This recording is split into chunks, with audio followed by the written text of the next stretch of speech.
मुंबईमध्ये अनेक भागामध्ये सध्या एक पोस्टर चर्चेचा विषय ठरत आहे। या पोस्टरमधून थेट मराठी माणसाला साथ घालण्यात येते।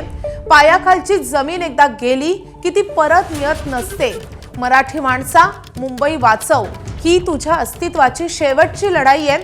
आता मराठीसाठी एकत्र येण्याची वेळ आली आहे, असा थेट आणि भावनिक मजकूर या पोस्टरवर आहे। लालबाग परळ, दादरमधील शिवाजी पार्क परिसर, दादरचे इतर भाग तसेच वडाळा परिसरामध्ये हे पोस्टर मोठ्या प्रमाणात झळकतात। मात्र हे पोस्टर नेमके कुणी लावले, यामागे कोण आहे, याबाबत अद्याप कोणतीही अधिकृत माहिती समोर आलेली नाहीये। मुंबईमधल्या अनेक मराठी बहुल पट्ट्यांमध्ये एक फलक झळकत आहे। यामध्ये थेट मराठी माणसाला भावनिक साथ घालण्यात आली आहे। सध्या आपण शिवाजी पार्क परिसरामध्ये आहे। हा देखील एक मराठी पट्टा आहे। यामध्ये आपण बघू शकतो सध्या तो फलक आपल्या समोर आहे। यामध्ये थेट लिहिलं आहे, पायाखालची जमीन एकदा गेली की ती परत मिळत नसते।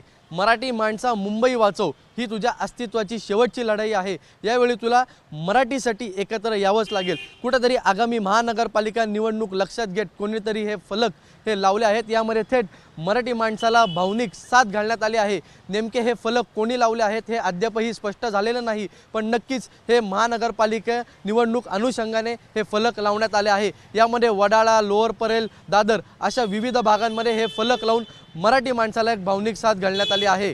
कॅमेरामन अजित कदमसह ईशान देशमुख, एबीपी माझा, मुंबई। एबीपी माझा, उघडा डोळे बघा नीट।